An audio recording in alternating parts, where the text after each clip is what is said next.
Hello बच्चों, तो आज हम लोग स्टार्ट करेंगे केमिकल बॉन्डिंग का सेकंड लेक्चर। फर्स्ट लेक्चर में हमने इंट्रोडक्शन डिस्कस किया था। आज हमें डिस्कस करना है बच्चों कि बॉन्ड को आप कैसे क्लासिफाई करते हो, किस बॉन्ड को आप स्ट्रॉन्ग कहोगे, किसे वीक कहोगे। तो on the basis of bond energy, bond energy का मतलब जब आप किसी बॉन्ड को बनाते हो तो उसमें कितनी अमाउंट ऑफ एनर्जी रिलीज होती है, ज़्यादा रिलीज होती है या कम रिलीज होती है। On the basis of that हमने केमिकल बॉन्ड को दो कैटेगरी में कैटेगराइज किया है। तो देखिए क्लासिफिकेशन ऑफ केमिकल बॉन्ड्स। तो सबसे पहले जो है that is called strong bond. देखिए स्ट्रॉन्ग बॉन्ड के लिए कहा गया कि एनर्जी कितना होना चाहिए, 200 किलो जूल पर मोल। मतलब अगर आप एक मोल कोई भी कंपाउंड या कोई भी कंपाउंड फॉर्मेशन करते हो तो उस फॉर्मेशन में 200 किलो जूल एनर्जी पर मोल प्रोड्यूस होना चाहिए, तो वो स्ट्रॉन्ग कहलाएगा। और ये इंटर एटॉमिक है, दो एटम के बीच बॉन्ड देखेंगे हम लोग। इसके चार टाइप्स होते हैं बच्चों। पहला है आयनिक बॉन्ड, दूसरा है कोवलेंट बॉन्ड, तीसरा है कोऑर्डिनेट बॉन्ड और चौथा है बच्चों मेटालिक बॉन्ड। नहीं तो इन चारों को आप स्ट्रॉन्ग बॉन्ड कहोगे। नहीं क्यों? क्योंकि अगर आप इनका एक मोल बनाते हो, चाहे एक मोल आयनिक कंपाउंड या एक मोल कोवलेंट या कोऑर्डिनेट या फिर मेटालिक, तो इसमें जो एनर्जी रिलीज होगी वो ऑलमोस्ट 200 किलो जूल या उससे ज्यादा। तो आप इसे कह दोगे क्या कि ये आपका स्ट्रॉन्ग बॉन्ड है। जरा वीक बॉन्ड के लिए आइए। इसका रेंज होगा 2 to 40 किलो जूल पर मोल। मतलब एक मोल अगर आप कोई मॉलिक्यूल बनाते हो और उसमें बॉन्ड फॉर्मेशन से 2 से लेकर 40 किलो जूल पर मोल एनर्जी रिलीज होती हो तो आप उसे वीक बॉन्ड कहोगे। और ये इंटरमॉलिक्यूलर है, मतलब ये सेकेंडरी बॉन्ड कहलाएगा। ये फिजिकल प्रॉपर्टी को अफेक्ट करेगा जबकि ये केमिकल प्रॉपर्टी को अफेक्ट करेगा। इनसे फिजिकल प्रॉपर्टी डिस्टर्ब होगी, melting point, boiling point, solubility वगैरह वगैरह, लेकिन इसमें केमिकल प्रॉपर्टी चेंज होगी। नहीं, इसमें दो ही होता है बच्चों। एक को आप कहते हो हाइड्रोजन बॉन्ड और दूसरा है wonder Waals force of attraction. प्यारे बच्चों, तो हाइड्रोजन बॉन्ड का जो रेंज होता है एनर्जी का वो 10 to 40 किलो जूल पर मोल, और वंडर वाल इससे भी वीक होता है, 2 to 10 किलो जूल पर मोल एनर्जी रिलीज होगा। अगर आप एक मोल मॉलिक्यूल के बीच van der Waals force of attraction से एनर्जी रिलीज को चेक करोगे तो 2 to 10 किलो जूल मिलेगा पर मोल ओनली, जबकि हाइड्रोजन बॉन्ड के केस में 10 to 40। और इन सब में देखो 200 या उससे ज्यादा। इसका मतलब ये चारों बॉन्ड क्या है, स्ट्रॉन्ग बॉन्ड है। ये दोनों बॉन्ड क्या है, वीक बॉन्ड है। तो इन दोनों में सबसे वीक कौन सा हो गया भाई, वंडरवाल फोर्स ऑफ अट्रैक्शन। ठीक है, और ये इंटरमॉलिक्यूलर है, दो मॉलिक्यूल के बीच फोर्स ऑफ अट्रैक्शन लगेगा अगर हम लोग इनर्ट गैस को छोड़ दें तो। अब आइए तो मेन जो डिस्कशन हमारा होगा पहले बॉन्ड से, that is called ionic bond. Ionic bond को आप इलेक्ट्रोवैलेंट बॉन्ड भी कहते हो। तो ये आपने बचपन में पढ़ा होगा बच्चे, 9th-10th क्लास में भी आपने इसके अबाउट जो डेफिनेशन होता है वो आपने पढ़ा होगा। लेकिन आज हमें इनको मॉलिक्यूलर लेवल पे पूरा डिटेल स्टडी करना होगा कि आयनिक बॉन्ड क्या है, कैसे बनता है, कौन सा फैक्टर है जो इनके आयनिक बॉन्ड फॉर्मेशन को गवर्न करेगा और इनकी क्या क्या प्रॉपर्टीज होगी बीइंग आयनिक कंपाउंड। तो देखो बच्चे, आयनिक कंपाउंड में जो सबसे पहले कहा गया कि इस कंपाउंड के फॉर्मेशन के लिए दो तरह के एलिमेंट्स होते हैं, metal and non metal, electropositive and electronegative. Electropositive वो होता है जो इलेक्ट्रॉन देने की कैपेबिलिटी रखता हो, और इलेक्ट्रोनेगेटिव वो होता है जो इलेक्ट्रॉन गेन करने की कैपेबिलिटी रखता हो। तो इस बॉन्ड के फॉर्मेशन में इलेक्ट्रोपॉजिटिव एटम अपना वैलेंस इलेक्ट्रॉन कंप्लीट ट्रांसफर कर देगा इलेक्ट्रोनेगेटिव को। तो जैसे ही इलेक्ट्रोपॉजिटिव एटम अपना इलेक्ट्रॉन डोनेट करेगा उस पर प्लस चार्ज डेवलप हो जाएगा बच्चों, और जो इसको गेन करेगा उस पर नेगेटिव चार्ज डेवलप हो जाएगा। और जैसा कि आप जानते हो कि अपोजिट चार्ज प्लस और माइनस के बीच इलेक्ट्रोस्टैटिक फोर्स ऑफ अट्रैक्शन काम करता है। तो कैटायन एनायन को वो इलेक्ट्रोस्टैटिक फोर्स बाइंड कर लेगा। नहीं तो इसी बाइंडिंग फोर्स को, जिस फोर्स से कैटायन एनायन आकर बंध जाएगा, that force is called ionic bond और इलेक्ट्रोवैलेंट बॉन्ड। तो देखिए, it is form by complete transfer of valence electron from electropositive atom to electronegative atom. नहीं, तो ये कब बनेगा? जब आप valence electron of electropositive atom को कंप्लीट ट्रांसफर करते हो इलेक्ट्रोनेगेटिव एटम को। देखिए, atom losing electron become cation और atom gaining electron become anion. ये सेकंड इंपॉर्टेंट पॉइंट है बच्चों कि अगर कोई एटम इलेक्ट्रॉन लूज करेगा तो कैटायन बनेगा। कैटायन क्या? जो कैथोड की तरफ जाए। कैथोड से ही कैटायन बनाया गया बच्चों, और एनोड से बनाया गया है एनायन। ठीक है ना? तो जो एटम इलेक्ट्रॉन लूज करेगा वो क्या बनेगा? कैटायन, और जो गेन करेगा वो बनेगा एनायन। गेटिंग माई पॉइंट और नॉट? हम लोग मॉलिक्यूलर लेवल पे देख रहे हैं बच्चों आयनिक बॉन्ड को, है ना, वेरी वेरी इंपॉर्टेंट। तो लेट्स सी नेक्स्ट होगा क्या। तो कहा गया the electrostatic force of attraction arises between two opposite ions, है ना। जब आपने कैटायन बना लिया, आपने एनायन बना लिया, अब इन कैटायन और एनायन के बीच electrostatic force of attraction arise होगा। तो आपने क्या लिखा? The electrostatic force of attraction arises between two opposite ions, that is cation anions, and hold them together, और दोनों को होल्ड कर देगा। That attractive force which bind cation and anions, वो अट्रैक्टिव फोर्स जो कैटायन एनायन को बांध दे, होल्ड कर ले, ठीक है, टुगेदर इज कॉल्ड, उसी फोर्स ऑफ अट्रैक्शन को आप आयनिक बॉन्ड कहते हो या इलेक्ट्रोवैलेंट बॉन्ड कहते हो, इलेक्ट्रोस्टैटिक बॉन्ड भी कह सकते हो बच्चों। ठीक है ना? तो अगर आप इसे देखिए, जैसे फॉर्मेशन ऑफ NaCl है, तो सोडियम ने अपना एक इलेक्ट्रॉन लूज किया। क्यों? क्योंकि ये इलेक्ट्रोपॉजिटिव है। लूज करने के बाद ये inert gas electronic configuration attain कर लेगा बच्चों। जबकि Cl ने एक इलेक्ट्रॉन गेन किया तो क्या बना? Cl-। अब Na+ और Cl- के बीच एक फोर्स ऑफ अट्रैक्शन अराइज होगा, that is electrostatic force of attraction, जो इस कैटायन और इस एनायन को बाइंड कर देगा, बांध देगा। तो जिस फोर्स से कैटायन एनायन बंधेगा, बाइंड होगा, एक दूसरे के पास आ जाएगा, उसी फोर्स ऑफ अट्रैक्शन को आप आयनिक बॉन्ड कहेंगे बच्चों, या इलेक्ट्रोवैलेंट बॉन्ड कहेंगे। तो आई होप आपको ये पॉइंट क्लियर हो गया होगा कि the electrostatic force of attraction arises between two opposite ions and hold them together. That attractive force which bind cation and anion together is called ionic bond or electrovalent bond. अब आपको एक term और बताना होगा, that is called electrovalency. तो ध्यान सुनना, electrovalency किसे कहते हैं? आयनिक बॉन्ड फॉर्मेशन के दौरान इलेक्ट्रोपॉजिटिव एटम कितना इलेक्ट्रॉन लूज करता है एंड इलेक्ट्रोनेगेटिव एटम कितना इलेक्ट्रॉन गेन करता है, आप उसे उन पर्टिकुलर एटम की इलेक्ट्रोवैलेंसी बोलोगे। Not getting? कैटायन कितना इलेक्ट्रॉन लूज करता है, जितना यूज करेगा वो उसकी इलेक्ट्रोवैलेंसी कहलाएगी। एनायन जितना इलेक्ट्रॉन गेन करेगा वो उसकी इलेक्ट्रोवैलेंसी कहलाएगी, है ना। The total number of electrons lost और gained by an atom is called its electrovalency. Total number of electron lost, कितना इलेक्ट्रॉन डोनेट हुआ, कितना गेन हुआ बाय एटम, उस पर्टिकुलर एटम के लिए वो उसकी इलेक्ट्रोवैलेंसी कहलाएगी। जैसे देखिए आप MgCl2, तो भाई साहब जब आप इसको डिसोशिएट करोगे तो आपको मिलेगा Mg2+ एंड 2Cl-। तो Mg2+ फॉर्मेशन के लिए मैग्नीशियम से 2 इलेक्ट्रॉन आपको निकालना होगा, इसीलिए मैग्नीशियम की इलेक्ट्रोवैलेंसी क्या है? 2। और क्लोरीन 1 इलेक्ट्रॉन गेन करेगा क्योंकि इसके आउटरमोस्ट में 7 इलेक्ट्रॉन होते हैं। नहीं, तो इन दिस MgCl2 जो कंबाइनिंग कैपेसिटी है, मैग्नीशियम की 2 इलेक्ट्रॉन देने की कैपेसिटी है, और चूंकि आप पर्टिकुलर एटम की बात कर रहे हो तो क्लोरीन की 1 इलेक्ट्रॉन गेन करने की कैपेसिटी है।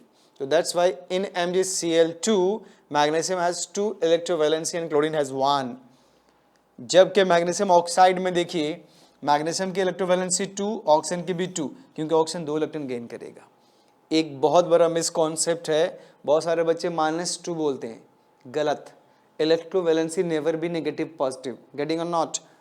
एलिमेंट नेगेटिव पॉजिटिव हो सकता है, समझ में आया कि नहीं आया भाई? तो आप -2 या +2 मत बोल देना इलेक्ट्रोवैलेंसी।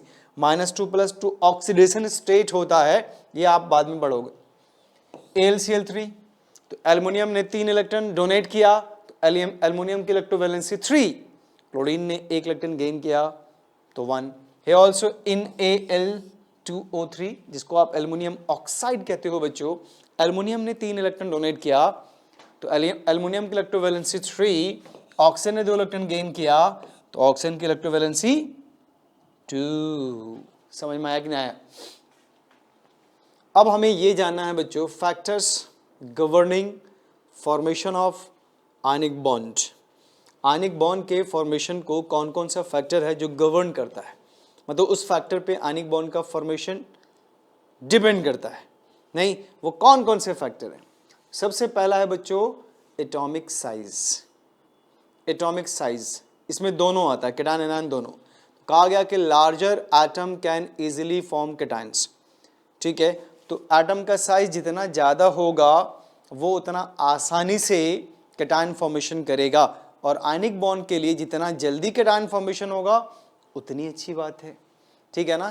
तो कॉन्सेप्ट है larger atom can easily form cation. तो जैसे देखिए रुबिडियम का ease of formation of cation fastest सबसे ज्यादा है, lithium sodium potassium rubidium then caesium आएगा।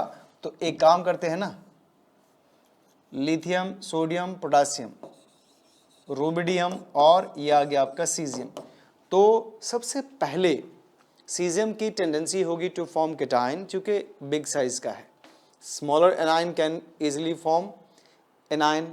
अगर स्मॉलर एनायन है, छोटा एनायन है, तो ये आसानी से बना सकता है क्या एनायन। जैसे ये एक्सेप्शनल भी आप देख लीजिए, Cl माइनस सबसे पहले बनाता है, उसके बाद F minus, then Br minus, then I minus, है ना। इसको इलेक्ट्रॉन गेन एंथैल्पी भी कहते हो आप बाद में। तो जितना छोटा, इस एक्सेप्शन को अगर आप छोड़ दें तो जितना छोटा होगा आपका नेगेटिव इलेक्ट्रोनेगेटिव एलिमेंट उतना जल्दी एनायन बनेगा। ठीक है ना? तो आपको याद रखना है बच्चों कि आयनिक बॉन्ड फॉर्मेशन के लिए कैटायन का साइज बिगर होना चाहिए, एनायन का साइज छोटा होना चाहिए, तो ease of formation of ionic bond fast होगा, मतलब जल्दी बनेगा। ठीक है ना? तो जब भी आप आयनिक बॉन्ड फॉर्मेशन करोगे तो आप कोशिश करना कि कैटायन का साइज बिगर हो, एनायन का साइज छोटा हो, तो आयनिक बॉन्ड फॉर्मेशन करना आपके लिए आसान हो जाएगा। आई होप आपको ये समझ में आ गया होगा। अब देखिए नेक्स्ट जो इम्पोर्टेंट फैक्टर है, आप इसे कहते हो आयोनाइजेशन एंथैल्पी। सवाल ये है कि ये आयोनाइजेशन एंथैल्पी है क्या, आप आयोनाइजेशन एंथैल्पी किसे कहते हो। तो देखो बच्चों कॉन्सेप्ट ये है कि किसी भी गैसियस आइसोलेटेड एटम के आउटर मोस्ट ऑर्बिट से एक इलेक्ट्रॉन को रिमूव करने में जो भी अमाउंट ऑफ एनर्जी आपको देनी होती है बाहर से, हम उन्हें आयोनाइजेशन एंथैल्पी कहते हैं। Amount of energy required to remove an electron from outer most orbit of an isolated gaseous atom is called ionization enthalpy.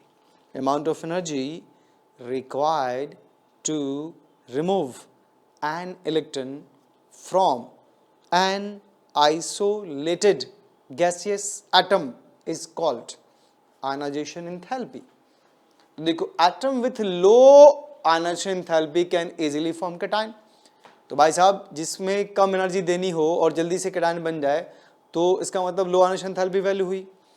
तो कॉन्सेप्ट ये है कि atom with low ionization enthalpy can easily form cation। बिल्कुल सही है। That is lesser the value of ionization enthalpy greater is the tendency to form cation। Ionization enthalpy की value जितनी कम होगी cation उतना जल्दी बनेगा, और cation जितना जल्दी बनेगा आयनिक बॉन्ड उतना जल्दी बनेगा। तो हम चाहेंगे जल्दी से आयनिक बॉन्ड बने, तो जल्दी से आयनिक बॉन्ड बनाने के लिए जल्दी से cation बनाइए, और फास्टेस्ट cation बनाने के लिए आयोनाइजेशन एंथैल्पी की वैल्यू कम होनी चाहिए। और आयोनाइजेशन एंथैल्पी की वैल्यू कम कब होगी, जब साइज बढ़ेगा। देखो लिथियम मैग्नीशियम एल्युमिनियम में सोडियम मैग्नीशियम एल्युमिनियम, सोडियम का साइज सबसे बिगर होता है, क्योंकि लेफ्ट और राइट जाने पर साइज घटता है बच्चों। तो सोडियम का formation of ion easy, magnesium का थोड़ा मुश्किल, एल्युमिनियम का और मुश्किल। तो ease of formation of cation decrease होगा। या आयोनाइजेशन एंथैल्पी की वैल्यू आप कैलकुलेट करोगे तो सबसे कम इसमें खर्च होगा। अब आइए उसी तरह से caesium, rubidium, potassium and sodium and lithium. तो मैक्सिमम साइज का ये होता है, इससे इलेक्ट्रॉन निकालना आसान हो गया, और लिथियम सबसे छोटा है तो इससे निकालना मुश्किल।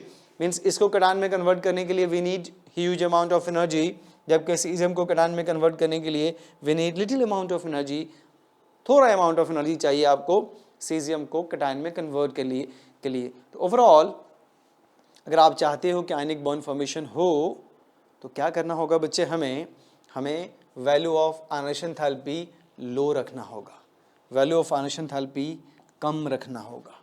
ठीक है, आइए दूसरा फैक्टर देखते हैं बच्चों, नाम क्या है, इलेक्ट्रॉन गेन एंथैल्पी। क्या होता है बच्चों इलेक्ट्रॉन गेन एंथैल्पी, आप कहते किसको, इसका प्रॉपर डेफिनेशन क्या है, कैसे आप इसको डिफाइन करते हो। ठीक है, तो बहुत ध्यान से सुनिएगा कि इलेक्ट्रॉन गेन एंथैल्पी हम कहते किसको है। एक्चुअली में कहा गया कि किसी भी गैसियस आइसोलेटेड एटम के आउटर मोस्ट ऑर्बिट में, ध्यान सुनना मैं रिपीट कर रहा हूं, किसी भी गैसियस आइसोलेटेड एटम के आउटर मोस्ट ऑर्बिट में एक इलेक्ट्रॉन इंट्रोड्यूस करने में, ऐड करने में जो भी अमाउंट ऑफ एनर्जी रिलीज होती है सम टाइम एब्जॉर्ब भी होती है। तो जो भी अमाउंट ऑफ एनर्जी रिलीज या एब्जॉर्ब होगी, that much amount of energy is called electron gain enthalpy. The amount of energy released or absorbed when an electron is added to the outermost orbit of an isolated gaseous atom is called electron gain enthalpy। ठीक है, तो देखो बच्चे, तो अगर कोई atom electron gain करके जितना ज्यादा एनर्जी निकालेगा, इसका मतलब that has much affinity to accept electron. तो जो जितना जल्दी एक इलेक्ट्रॉन को एक्सेप्ट कर लेगा, इसका मतलब उतना जल्दी एनायन प्रोड्यूस करेगा, और जितना जल्दी एनायन प्रोड्यूस करेगा आयनिक बॉन्ड फॉर्मेशन आसान हो जाएगा आपके लिए। तो higher the value of electron gain enthalpy, negative value, चूंकि प्रोसेस जनरली आपका एक्सोथर्मिक होता है, तो higher the value of electron gain enthalpy greater is the tendency to form anion. तो इलेक्ट्रॉन गेन एंथैल्पी की वैल्यू जितनी ज़्यादा होगी तो उतनी ज़्यादा formation of tendency to form anion होगा। जैसे देखिए Cl माइनस सबसे ज़्यादा electron gain enthalpy Cl minus के, then fluorine, than bromine, then iodine. उसी तरह से फ्लोरीन, ऑक्सीजन एंड नाइट्रोजन में देखें तो फ्लोरीन की मैक्सिमम वैल्यू है to accept electron, then oxygen, then nitrogen. नहीं, तो ये इलेक्ट्रॉन एफिनिटी का ऑर्डर है बच्चों। तो जिसकी इलेक्ट्रॉन एफिनिटी जितनी ज़्यादा होगी, नहीं, उनकी टेंडेंसी टू फॉर्म एनायन ज़्यादा होगी। यहाँ पे एक छोटी सी प्रॉब्लम है क्लोरीन को लेकर, आपको याद होगा कि electron gain enthalpy of fluorine is greater than that of fluorine, because इनके आउटर मोस्ट में जो 7 इलेक्ट्रॉन है वो लेस क्राउडेड है, और यहाँ पे ये मोर क्राउडेड है। तो इलेक्ट्रॉन डेंसिटी ज़्यादा है, तो इनकमिंग इलेक्ट्रॉन को ज़्यादा रिपेल करेगा। इसलिए फ्लोरीन के केस में जो इलेक्ट्रॉन गेन एंथैल्पी की वैल्यू है वो एज कम्पेयर टू क्लोरीन थोड़ा कम हो जाती है। आप एक्सेप्शनल जानते हो बच्चे। ओवरऑल आयनाइजेशन एंथैल्पी की वैल्यू लो होनी चाहिए, इलेक्ट्रॉन गेन एंथैल्पी की वैल्यू हाई होनी चाहिए for the formation of what, ionic compound. अब आइए तीसरा इंपॉर्टेंट फैक्टर है जिसको आप कहते हैं लैटिस। आई थिंक ये फोर्थ है। पहला एटॉमिक साइज था, आयनाइजेशन एंथैल्पी दूसरा, इलेक्ट्रॉन गेन एंथैल्पी तीसरा, और चौथा जो फैक्टर आपके पास है that govern formation of ionic bond is lattice energy. सबसे पहले लैटिस एनर्जी को आप डिफाइन करिए। देखो लैटिस एनर्जी क्या है, amount of energy released when 1 mole of anionic compound is formed from their gaseous ions is called lattice energy. देखो 1 मोल आप कोई भी आयनिक कंपाउंड, 1 मोल आप कोई भी आयनिक कंपाउंड अगर उनके गैसियस कंस्टिट्यूएंट आयन से प्रोड्यूस करते हो, और उससे जो अमाउंट ऑफ एनर्जी रिलीज होगी, that much amount of energy is particularly known as lattice energy. नहीं, देखो ये आपके पास है Na+ गैसेस स्टेट में है बच्चों, Cl- is also in gases state. तो Na+ और Cl- आपस में जब कंबाइन होगा, चूंकि इनके बीच इलेक्ट्रोस्टैटिक फोर्स ऑफ अट्रैक्शन काम करेंगे, तो आपको क्या मिलेगा, NaCl। ये आप 1 मोल लेना बच्चे, 1 मोल का मतलब 1 एवोगैड्रो। तो एज ए रिजल्ट ये भी 1 मोल बनेगा। तो कॉन्सेप्ट ये है कि 1 मोल किसी भी आयनिक कंपाउंड के फॉर्मेशन में from its gases constituent ion जो भी अमाउंट ऑफ एनर्जी रिलीज होगी बच्चों, that much amount of energy is called lattice energy.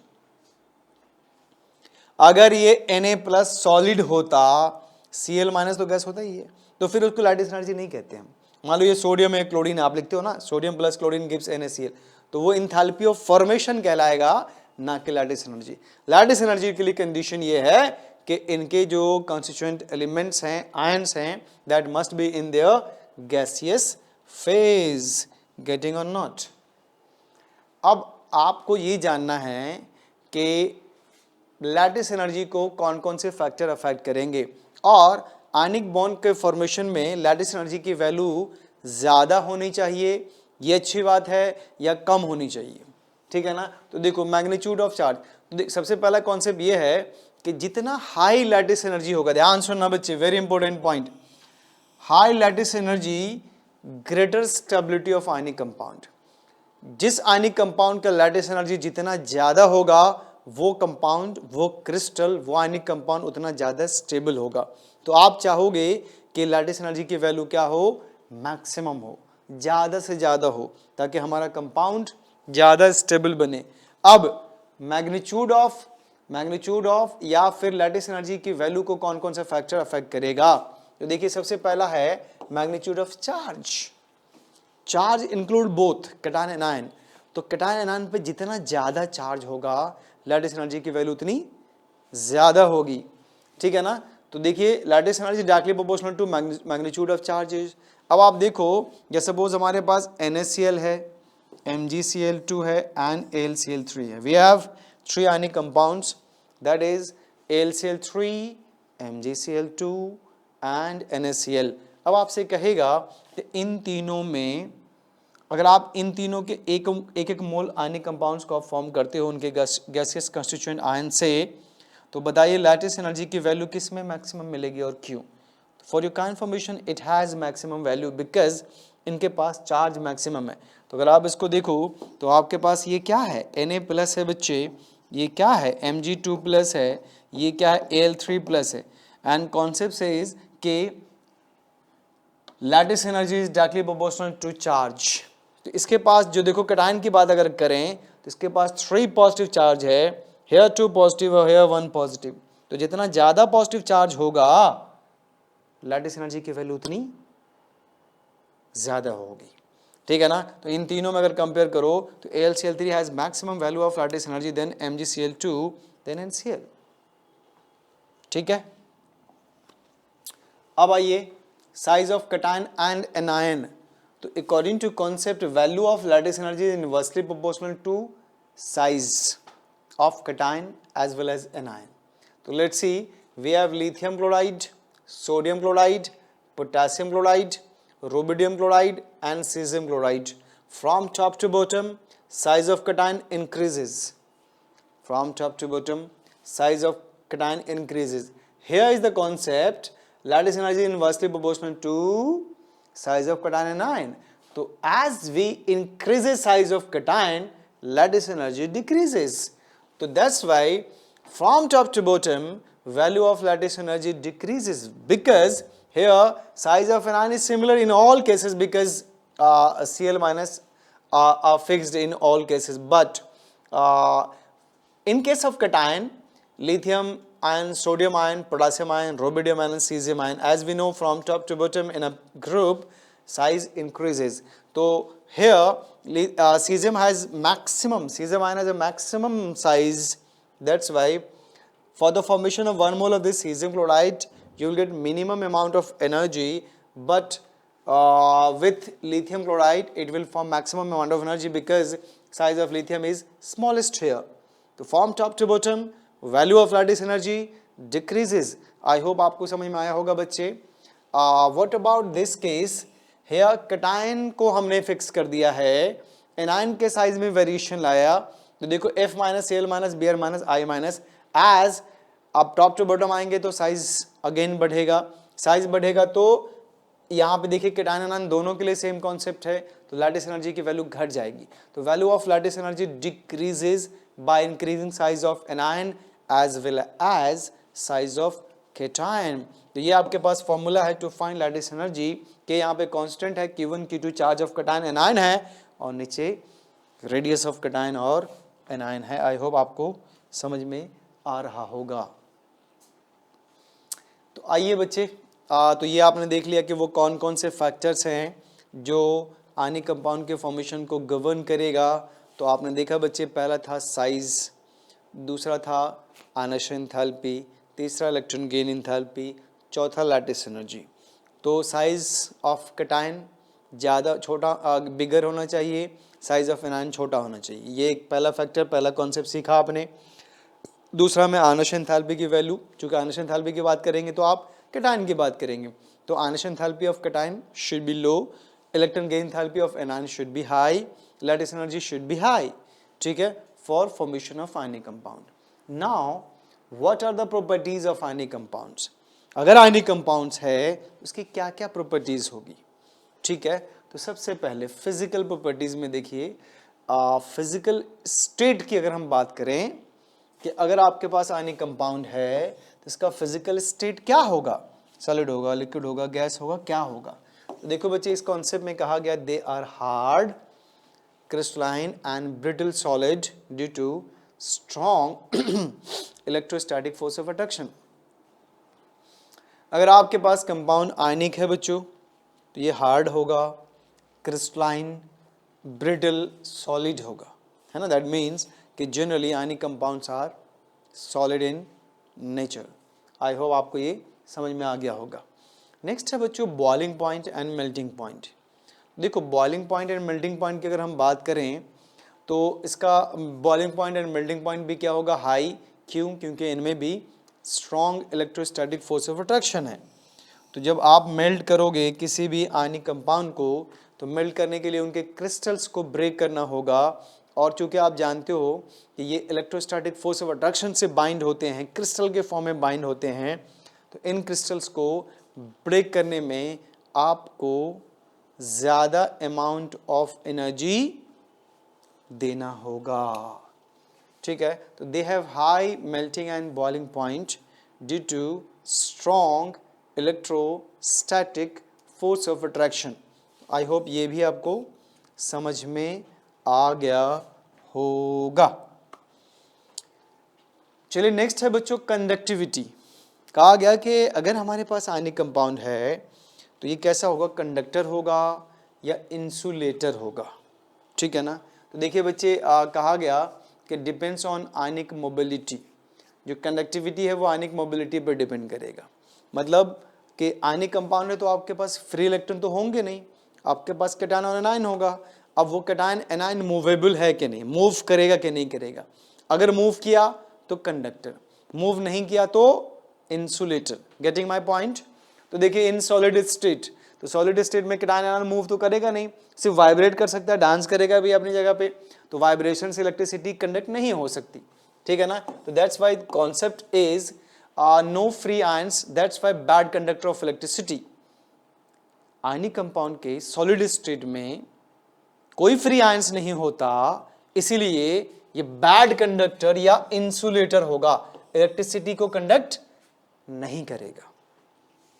But in fused और एक्वस सॉल्यूशन, फ्यूज का मतलब उसको आप पिघला दो, मोल्टन स्टेट में ले आओ, और एक्वस का मतलब पानी में घोल दो, ठीक है ना। तो अगर फ्यूज्ड और एक्वस सॉल्यूशन में है तो इनके पास फ्री मोबाइल आयंस होंगे, वो कैटायन एनायन मूव कर सकते हैं, तो इलेक्ट्रिसिटी कंडक्ट करेगा। तो due to free mobile ions ionic compounds are good conductor of electricity in aqueous solution and fuse state. अब अगर आप इन दोनों में कंपेयर करोगे तो एक्वस सॉल्यूशन में कंडक्टिविटी ज्यादा होगी as compare to fused state. Getting और नॉट। सॉलिड स्टेट में क्या होता है बच्चों, बैड कंडक्टर। क्यों? क्योंकि उसमें फ्री आयंस नहीं होते, घूमने वाले, मूव करने वाले आयंस नहीं होते। अगर इसी सॉलिड सब्सटेंस को फ्यूज कर दो, पिघला दो, या उन्हें आयंस में कन्वर्ट कर दो, then it become conductor of electricity because it has movable ions. तो आई होप आपको समझ में आ रहा होगा। नेक्स्ट है बच्चों रिएक्टिविटी। देखिए रिएक्टिविटी कहा गया कि अगर आयनिक कंपाउंड आपके पास है तो इनकी रिएक्टिविटी बहुत फास्ट होगी, विद इन सेकेंड रिएक्शन हो सकता है। क्यों? क्योंकि देखिए एक आयनिक बॉन्ड तो एक इलेक्ट्रोस्टैटिक फोर्स ऑफ अट्रैक्शन है, कोई बॉन्ड तो है नहीं कि तोड़ोगे उसको, बॉन्ड ब्रेक करोगे या बॉन्ड मेकिंग में टाइम खर्च होगा। यहाँ पे तो कोई बॉन्ड ब्रेक या मेक तो होता नहीं है, ये तो सिर्फ इलेक्ट्रोस्टैटिक फोर्स ऑफ अट्रैक्शन है। जैसे ही करोगे फोर्स ऑफ अट्रैक्शन डैमेज हो जाएगा, हट जाएगा और फिर नया बनेगा। तो आयनिक कंपाउंड अंडरगो आयनिक रिएक्शंस विच है वेरी हाई रिएक्शन रेट। तो चूंकि इसमें आयनिक रिएक्शन है, कोई बॉन्ड फॉर्मेशन नहीं हो रहा, कोई बॉन्ड डिसोसिएशन नहीं हो रहा, इसलिए इसमें टाइम कम खर्च होंगे। That's why the rate of ionic reactions are very fast. तो दैट्स वाई इनके रेट को मेजर करना बहुत ही मुश्किल होगा। नाउ सॉल्युबिलिटी, देखिए आयनिक कंपाउंड्स के बारे में कहा गया कि highly soluble in polar solvent like water but insoluble in non polar solvent like benzene और टोलिन। तो चूंकि आयनिक कंपाउंड को तो आप पोलर ही बोलोगे ना, तो आपका कॉन्सेप्ट क्या होता है, like dissolve like dissolve like, polar में पोलर घुलेगा, नॉन पोलर में नॉन पोलर घुलेगा। दैट्स वाई आप कहते हो लाइक डिसॉल्व लाइक। तो आयनिक कंपाउंड्स पोलर होते हैं इसलिए पोलर में घुल जाएगा, वाटर में घुल जाएगा। लेकिन अगर आपके पास नॉन पोलर है जैसे बेंजीन और टोलिन तो ये नहीं घुलेगा। ठीक है, जैसा कि आप जानते हो बच्चों, कोई भी कंपाउंड अगर सॉल्युबल है तो इसमें हम दो फैक्टर्स देखते हैं। एक को आप कहते हो लैटिस एनर्जी, दूसरा हाइड्रेशन एनर्जी, है ना। तो solubility of ionic compound depends upon two important factors, that is lattice energy and hydration energy. देखो अगर लैटिस एनर्जी की वैल्यू हाइड्रेशन एनर्जी से ज़्यादा है तो कंपाउंड इनसॉल्युबल होगा, और अगर लैटिस एनर्जी की वैल्यू, ध्यान सुनना, कम है as compare to hydration energy तो आपका कंपाउंड सॉल्युबल होगा। अब आप देखिए हाइड्रेशन एनर्जी क्या है। तो एक मोल आयनिक कंपाउंड को अगर पानी में घोलते हो, एक मोल आयनिक कंपाउंड को पानी में डिसॉल्व करते हो, तो उससे जो भी अमाउंट ऑफ एनर्जी रिलीज होगी, that much amount of energy is called hydration energy. और एक मोल आयनिक कंपाउंड को उनके गैसेस कंस्टिट्यूएंट आयन से प्रोड्यूस करने में जो अमाउंट ऑफ एनर्जी रिलीज होगी, that much amount of energy is called lattice energy. तो lattice energy and hydration energy में कंपटीशन होता है, जो जीतेगा उसके अकॉर्डिंग डिसाइड होगा। तो देखिए कहा गया larger the value of lattice energy lesser will be the solubility. अगर आयनिक कंपाउंड की लैटिस एनर्जी ज़्यादा है तो उनकी सॉल्युबिलिटी कम हो जाएगी, और larger the value of hydration energy, इसको एंथैल्पी भी कहते हो, more will be the solubility. That's why to dissolve any ionic compound in water the value of hydration enthalpy must be greater than that of lattice energy। अगर hydration energy की value lattice energy से ज्यादा है तभी compound आपका पानी में घुलेगा, otherwise नहीं घुलेगा। तो आई होप आपको ये कॉन्सेप्ट समझ में आ रहा होगा। तो this are the properties of ionic compound. देखो बच्चे कहा गया कि आयनिक कंपाउंड्स एक नॉन डायरेक्शनल होते हैं। आयनिक कंपाउंड में कोई डायरेक्शन नहीं होता, क्योंकि चार्ज को आप एक पॉइंट चार्ज मान लो तो जो इलेक्ट्रोस्टैटिक फोर्स ऑफ अट्रैक्शन होगा वो ऑल अराउंड सिमेट्रिकल होगा, हर तरफ से होगा, इक्वल फोर्स ऑफ अट्रैक्शन काम करेगा, इसीलिए आप इसको कहते हैं नॉन डायरेक्शनल। ये कभी भी आप देखेंगे आइसोमेरिज्म नहीं शो करता। लेकिन ये एक और इम्पोर्टेंट आपके पास है, दैट इज आइसोमॉर्फिज्म, है ना। तो ionic compound show isomorphism. Isomorphism का मतलब वो कंपाउंड जिसका क्रिस्टल स्ट्रक्चर सेम हो, सेम क्रिस्टल स्ट्रक्चर हो तो वो आइसोमॉर्फिज्म शो करेगा। तो आयनिक कंपाउंड्स क्या शो करता है बच्चों, आइसोमॉर्फिज्म, आइसोमेरिज्म नहीं शो करेगा।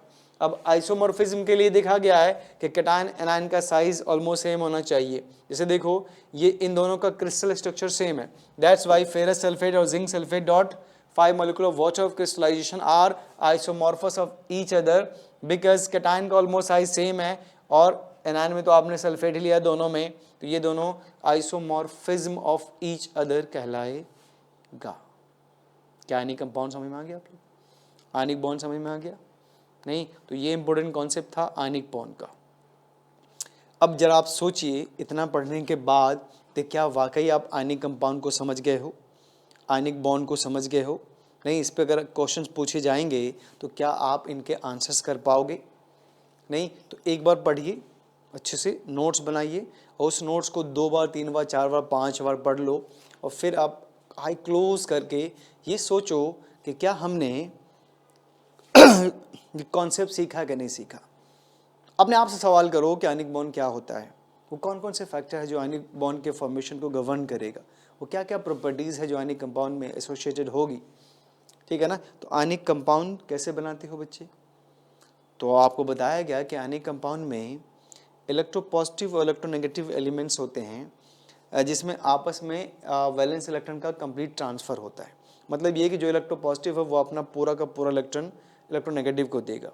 कोई भी इलेक्ट्रोपॉजिटिव एटम अगर अपना इलेक्ट्रॉन लूज करेगा तो उसमें कैटायन डेवलप होगा और जो गेन करेगा उसमें एनायन डेवलप होगा। As we know cation anion के बीच फोर्स ऑफ अट्रैक्शन काम करता है ना। फोर्स ऑफ अट्रैक्शन काम करेगा तो उस कैटायन को और उस एनायन को वो फोर्स बाइंड करके रख देगा, बांध देगा। तो जब वो बाइंड हो गया तो जिस फोर्स से बाइंड हुआ उस फोर्स को, पर्टिकुलर फोर्स को हम कहते हैं क्या, आयनिक बॉन्ड या इलेक्ट्रोस्टैटिक बॉन्ड या इलेक्ट्रोवैलेंट बॉन्ड। ठीक है। अब उस बॉन्ड फॉर्मेशन में कितना इलेक्ट्रॉन लूज होता है या कितना इलेक्ट्रॉन गेन होता है। अगर इलेक्ट्रो पॉजिटिव है तो लूज करेगा, इलेक्ट्रो नेगेटिव है तो गेन करेगा। उसको आप एक पर्टिकुलर नाम देते हो, दैट इज कॉल्ड इलेक्ट्रोवैलेंसी। नहीं तो इलेक्ट्रोवैलेंसी कैटायन की अलग होगी, एनायन की अलग होगी, जरूरी नहीं है कि दोनों की सेम हो। और एक बात और याद रखना कि इलेक्ट्रोवैलेंसी को कभी आप नेगेटिव पॉजिटिव मत बोलना, है ना। इलेक्ट्रोवैलेंसी जैसे आप नॉर्मल बोलते हो 2 3 1 2 3 4 ऐसे ही बोलना। ठीक है। जैसे मैंने कहा कि आपके पास MgCl2 है तो इसमें बताइए कि मैग्नीशियम की इलेक्ट्रोवैलेंसी कितनी होगी, तो मैग्नीशियम की इलेक्ट्रोवैलेंसी 2 होगी और क्लोरीन की इलेक्ट्रोवैलेंसी 1 होगी। अगर मान लिया AlCl3 है तो एल्युमिनियम की 3 होगी और क्लोरीन की 1 होगी। मान लो Al2O3 है तो एल्युमिनियम की 3 ऑक्सीजन की 2 होगी। क्या, इलेक्ट्रोवैलेंसी। ठीक है। अब देखो कोई भी बॉन्ड अगर बनता है बच्चों तो एनर्जी रिलीज होगी। ठीक है। एनर्जी क्या होगी, रिलीज होगी।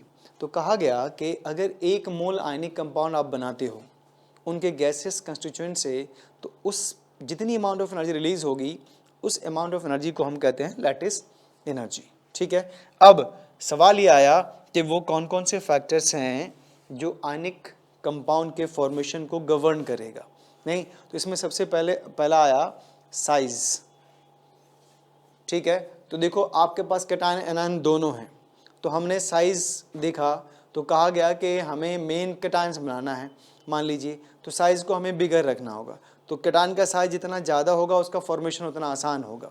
तो आयनिक बॉन्ड फॉर्मेशन के लिए cation size of cation must be larger. ठीक है। और एनायन का साइज छोटा होना चाहिए क्योंकि इसको इलेक्ट्रॉन गेन करना है। तो कैटायन का साइज होना चाहिए ग्रेटर, एनायन का साइज होना चाहिए स्मॉलर। आयनिक बॉन्ड फॉर्मेशन को सपोर्ट कर देगा वो।